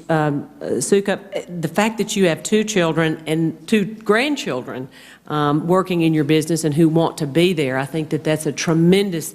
There's one thing my mother said to me when I ran for Congress. She says, please do something up there that will make our children want to stay at home in these small rural communities. You know, provide them the business and the wherewithal to be able to stay here and not have to leave and go to the big cities and what have you. So I was hoping that either one of you gentlemen might elaborate a little bit on how often you have to reassess your will. Very briefly, please. Your time has expired, Senator. Very briefly. We look at it every year or two to see what we can do or if the changes in the laws and things like that so that we can update it. Yeah, we do it the same way. We every 2 or 3 years we got another grandchild or something like that, and we try to include them in. So, about it. Thank you, Mr. Chairman. I don't know if we're going to have a second round, but I do have one more question. We'll have some time. Senator Cantwell. Thank you, Mr. Chairman, and thank you, gentlemen, for participating in today's panel. Mr. Buffett, thank you for that investment in Washington State businesses, and thank you for the pledge to a great use of your funds to the Gates Foundation in the future. I think that's what it is, a pledge. I'm specifically interested in this impact of the estate tax on family-owned enterprises. And recently, Copley Press in San Diego was forced to sell off 9 of its small newspapers in order to pay the estate tax liability. That's when their principal died. What do you think that we should do in reform as it relates to those family-owned enterprises specifically? Well, they probably made a decision on selling that, for example, rather than borrowing. I mean, if you have a business, take a business worth $100 million, and like I say, the estate tax valuations are not usually their asking prices for the businesses later on, but take a business that earns $100 million, or is worth $100 million. It probably is earning $8 million or something like that at a minimum. If $45 million is due on the estate tax, there's special provisions, as you know, for the family-owned businesses that spread it out over 15 years. The interest cost on that, tops, would be $3 million a year. So there's still $5 million a year left over with the business. You know, it's inconvenient, but when somebody wins the lottery, somebody wins a $100 million lottery, you know, and they run the story in the paper, they also mention the fact they'll probably have to pay $40 million of taxes. Now, I send that person a congratulatory card, not a sympathy card. I mean, they have now, and somebody wins the ovarian lottery, inherits a business worth $100 million, and has $40 million that they owe in tax. They've got a $100 million asset to work with. They may elect to sell off part of it, like somebody may sell off some of the newspapers. They may elect to borrow $40 million. But don't you think that's in any event, they got the carrying capacity to do that.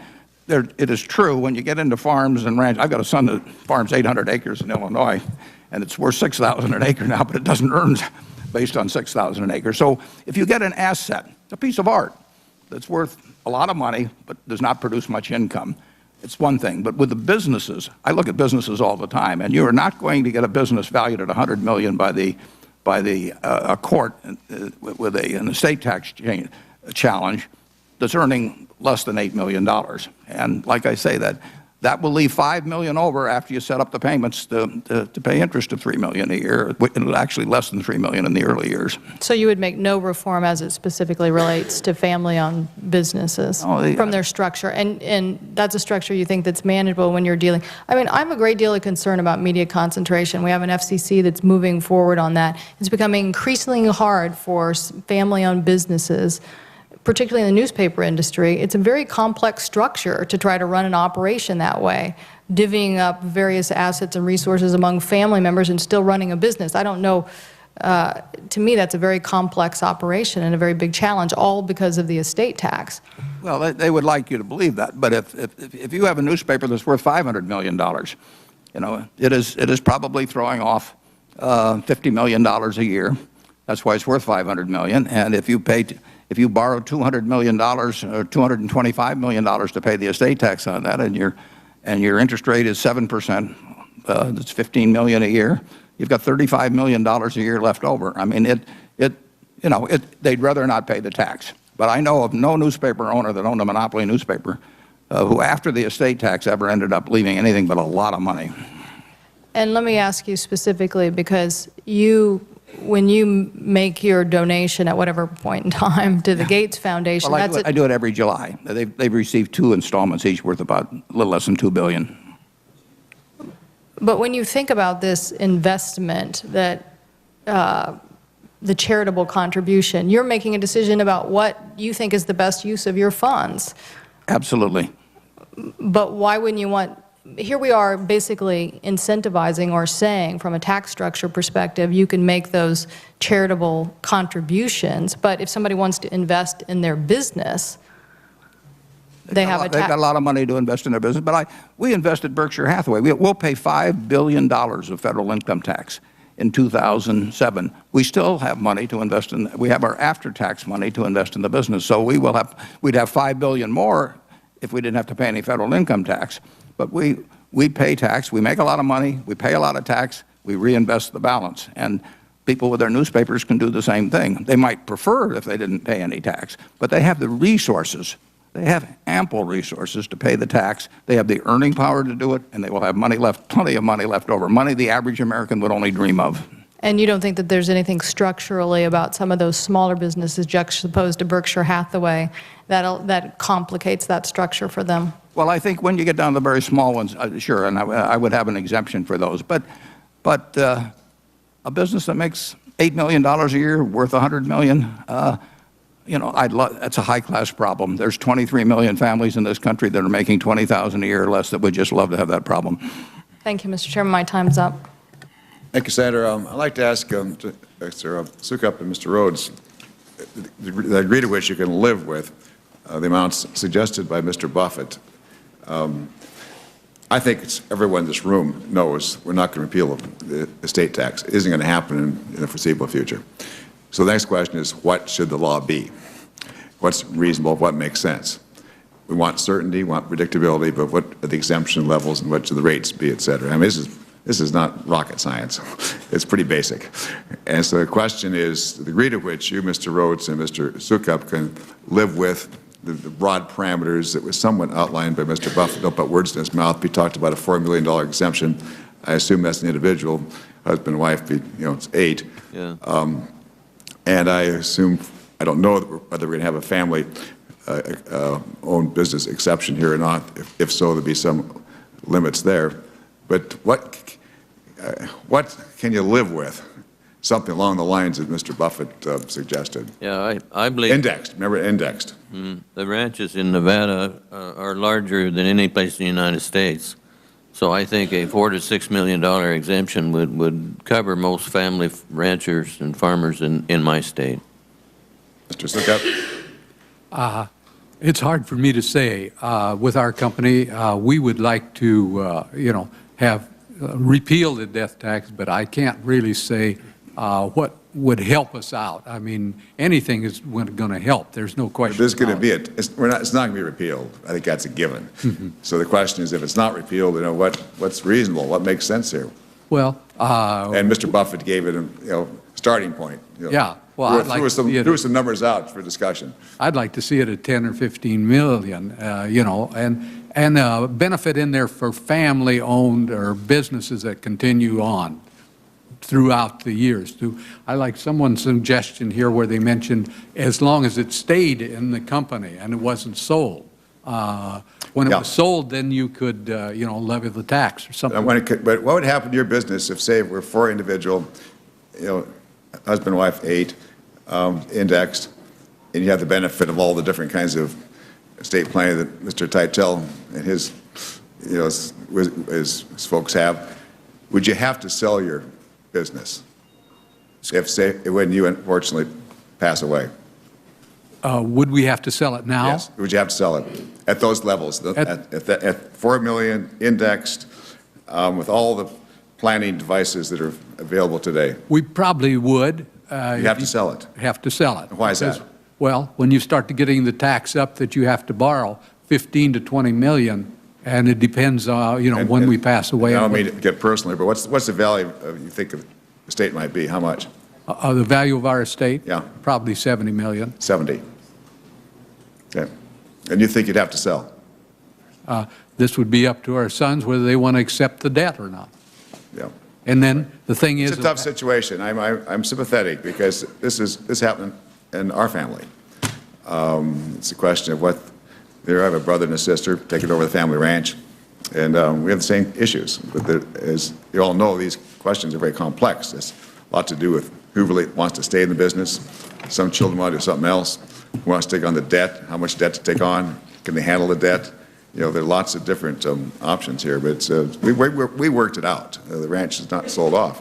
Well, I'm so fortunate. But it's very, very difficult. I'm so fortunate, Senator, to have both sons, and there are only 2 sons in the family, and they're both in the business, and they go their ways in the business to run each direction of it. Right. But, okay.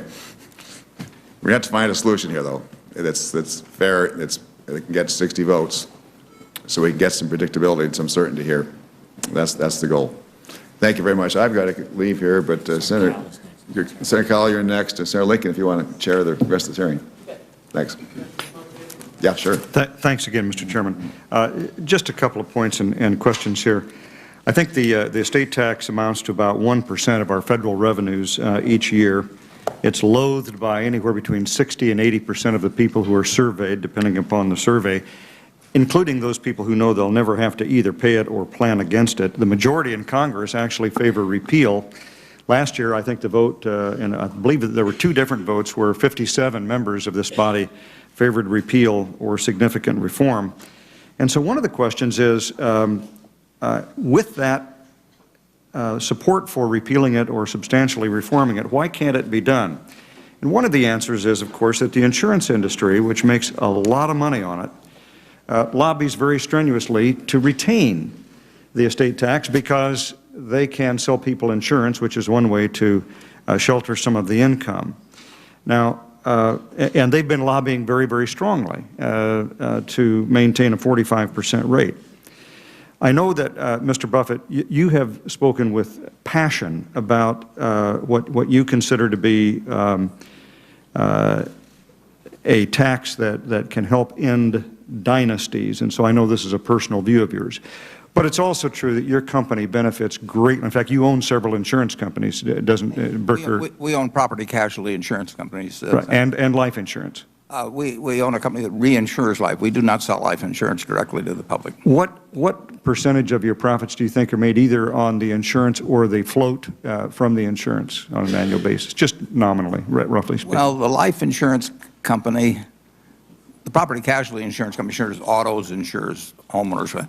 Has nothing. No, I'm just talking life and the float on the life. The life company is a reinsurance company. It writes health insurance. I would say that it would be well under half of 1%. And how about the? Incidentally, I mean that's all kinds of life insurance.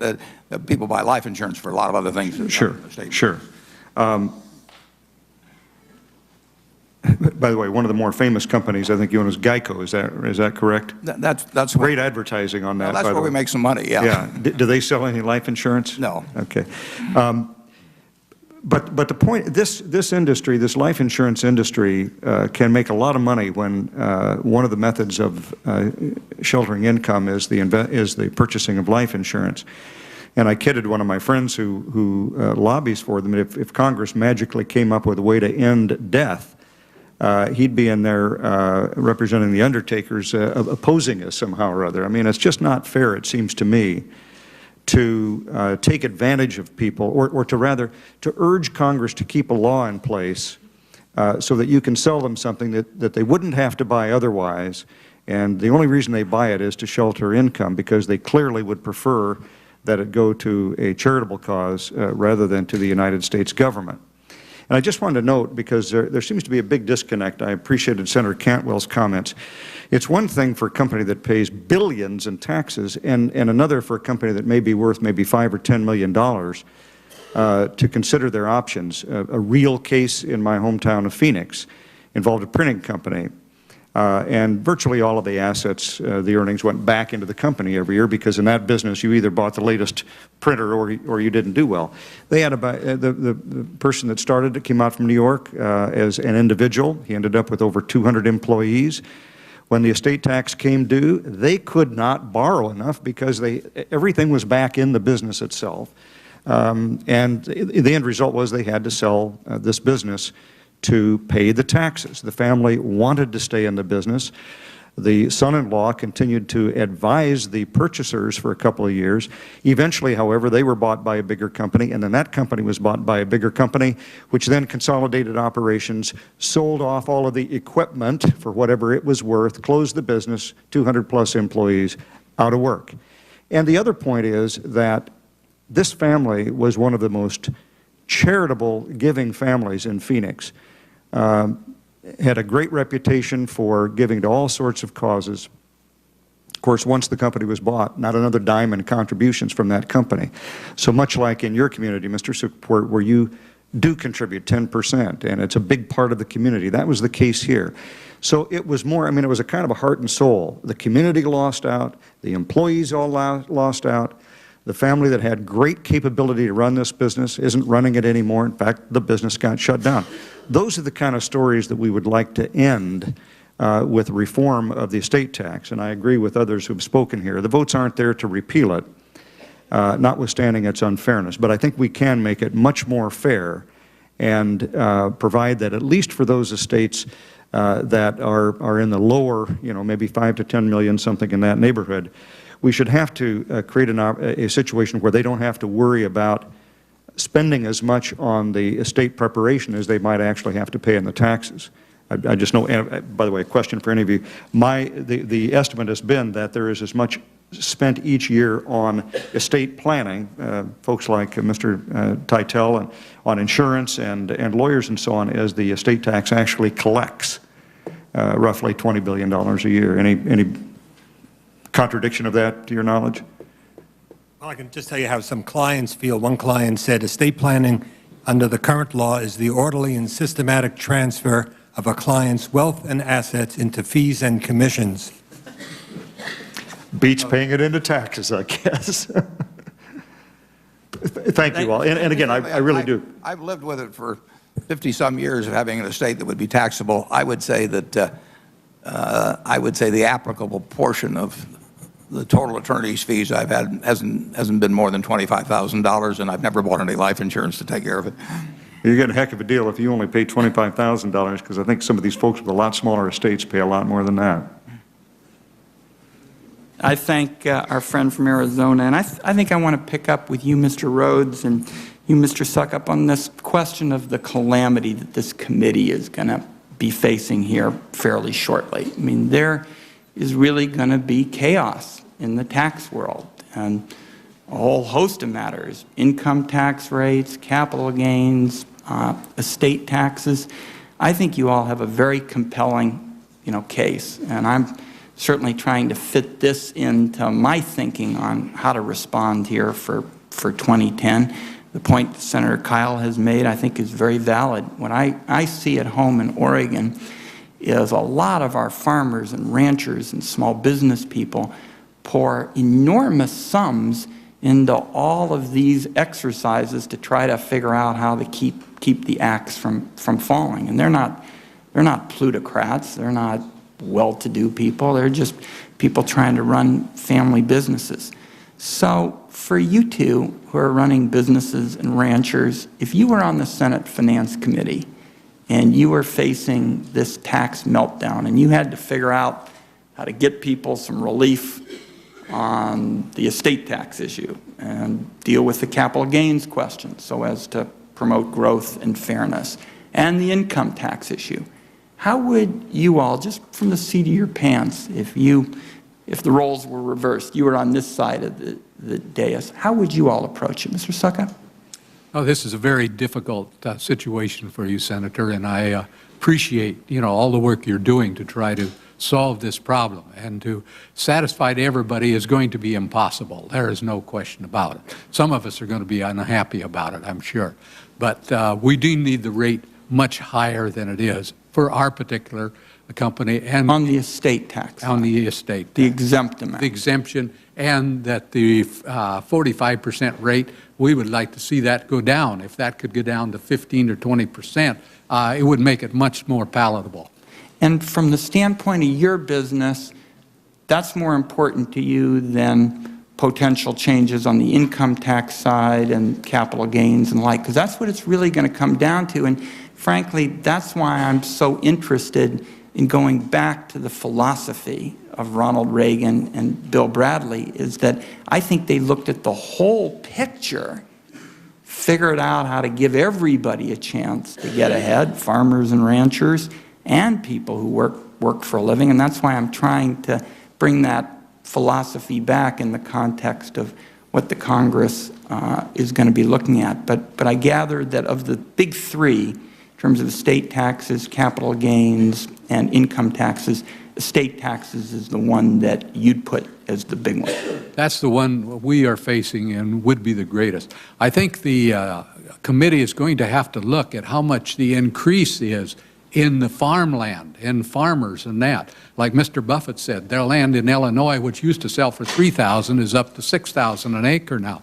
This is going to raise tremendously, and if you want to stay at the same amount of your $24 billion, it's going to change your levels that you look at in there, because the whole economy out there is raising and going up to, 30, 40, 50% out there. We've got small business people all over Oregon who are in much the same situation you all are in Sheffield, and we're going to try to figure out how to be responsive. Mr. Rhodes, same question. You've got all these tax changes, coming, income taxes, capital gains, estate taxes, and all comes up in the context of decisions that have to be made in this room, and decisions that you got to deal with in a thoughtful way, or there's going to be a lot of hurt in our country. How would you approach it? I'm on the Senate Finance Committee in the state of Nevada, and I know all the problems about taxes and all that. There you are. I think I would agree with the gentleman who spoke before me. I think the estate tax is the #1 tax that is hurting us in the livestock industry and farms and small businesses in the state of Nevada. As you know, we have no inheritance tax in Nevada, state inheritance tax, so I think most of us could live with a $4 to $6 million exemption. What's your sense? I think Mr. Suckup got pounded on this one earlier. What's your sense on what a typical small business will have to spend on insurance and all of the efforts to try to keep from getting clobbered by estate taxes? Yeah, I'm afraid I can't answer that. Perhaps you could, on the top of my head. We'll leave the record open so that if there's any information you can give us, because I think, frankly, in our efforts to reform the estate tax, and I've been like a lot of senators here, I voted for repeal in the past, I voted for changes.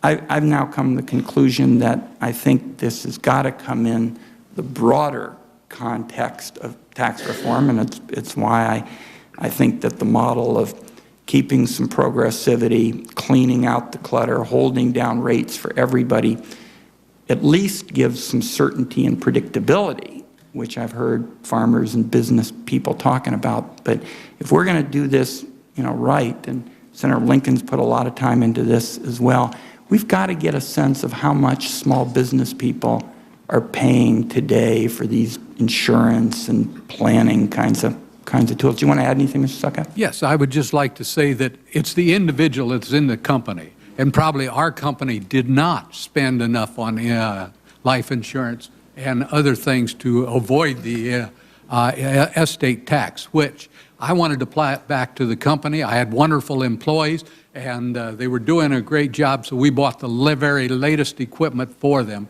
instead of putting it in life insurance. Now we're going to pay the price. Mr. Buffett, only one comment, and I've enjoyed talking with you about tax reform over the years. A tall Democrat 20 years ago on the Finance Committee wanted to be part of a bipartisan effort to fix the tax code, and I went to school on a basketball scholarship. My jump shot was certainly not as good as Bill Bradley's, but I hope that you and other business people will keep saying that's the model that we ought to pick up on. We can have debates about the specifics about how to do it, but we have had 20 witnesses before the Finance and Budget Committee, and I've asked each of them, of all different philosophies, whether they think the basic structure that Ronald Reagan and Bill Bradley talked about 20 years ago was right. And 19 out of those 20 witnesses said that they did. I appreciated your supportive comments this morning, and if you can be part of an effort with business people around the country to keep drilling that message home, I hope we can have another bipartisan tax reform effort, much like Ronald Reagan and Bill Bradley did in this room coming up. Thank you, Madam Chair. Thank you. I think I'm the bringing up the rear here. I've just got a few more questions, if I may. I'd like to follow up a little bit from Senator Cantwell in her discussion about the family-owned newspaper businesses, Mr. Buffett. I know on your company's website you have a link to an owner's manual for your investors, and on that page, I think, there's a document where you make a statement and you say, on my death, Berkshire's ownership picture will change, but not in a disruptive way. None of my stock will have to be sold to take care of the cash bequests that I have made or for taxes. And I think looking at the other end of the table, Mr. Suckup would love to be able to say that in his business. And whereas your businesses are really parts of your business, for other small business owners, particularly Mr. Rhodes, and I would think Mr. Sukup too, it's their heritage.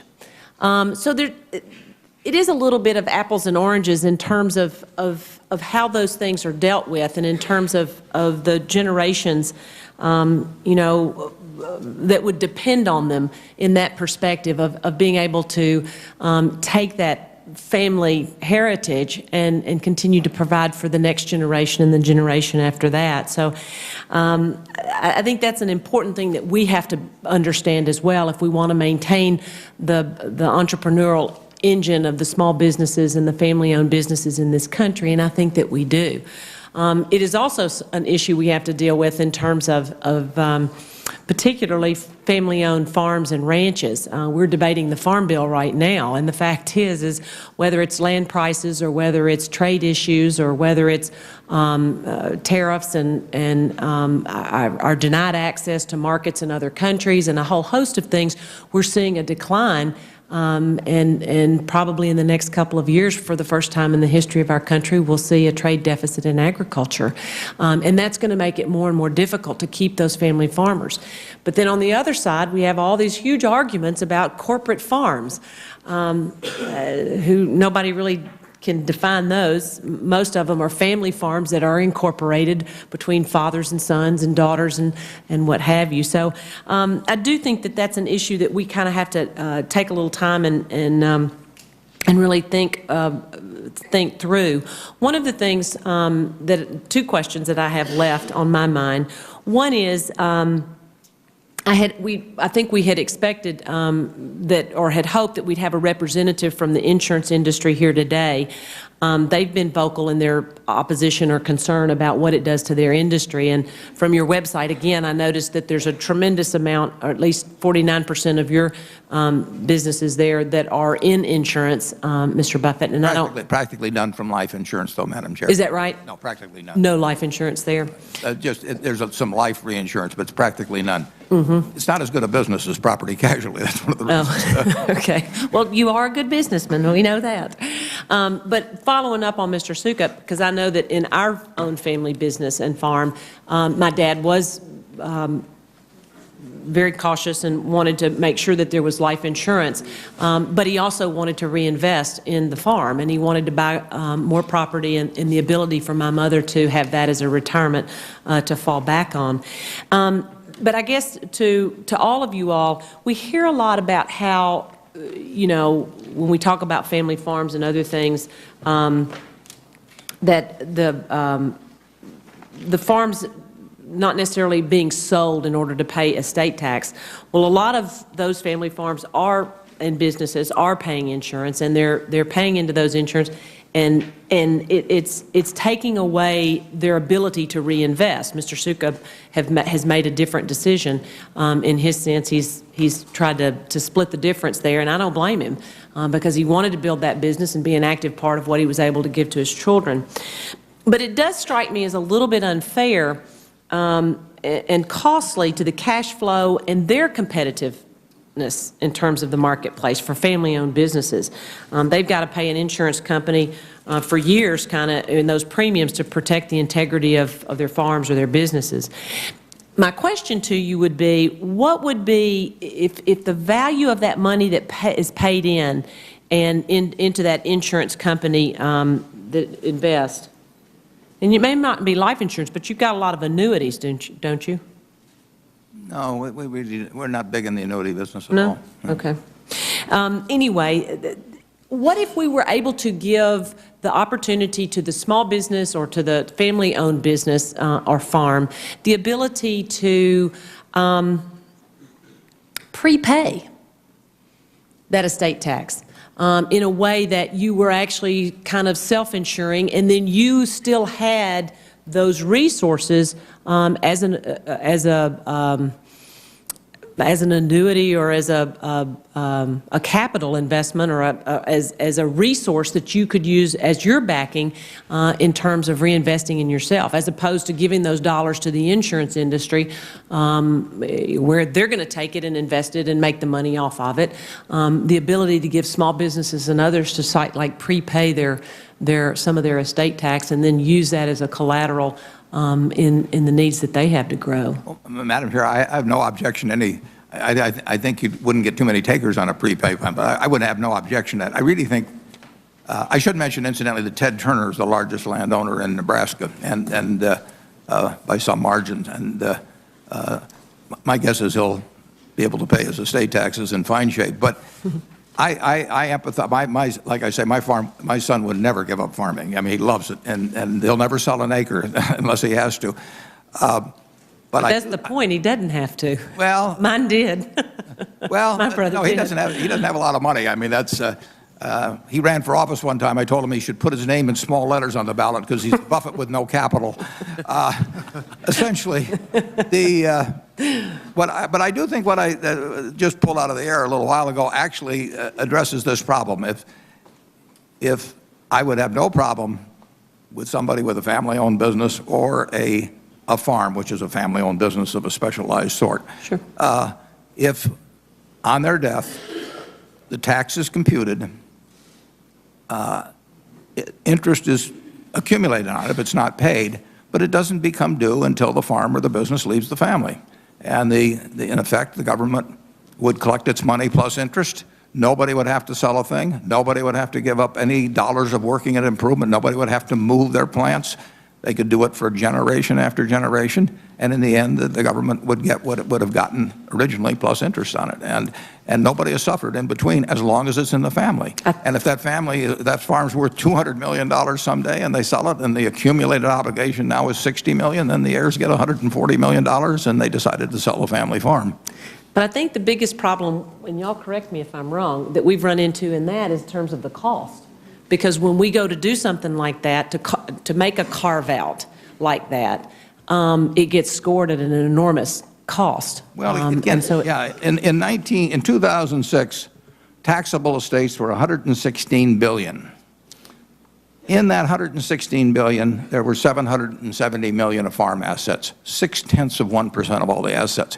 If I die tonight, I have a farm. I'm not a farmer, so even some of the 0.6%.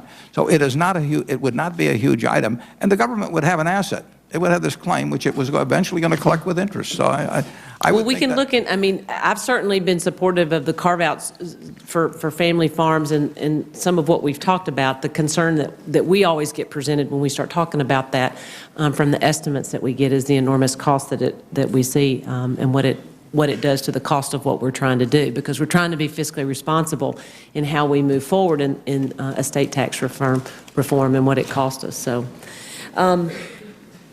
I don't have any further questions. I appreciate so much all of you all bringing to the table your particular expertise, and I hope that you won't go far, because I think you have found that there are many of us here on the committee that feel a tremendous passion about doing something and moving forward and making things right, and we're certainly going to need your continued interest and continued input into this issue. Thank you so much. The committee stands adjourned.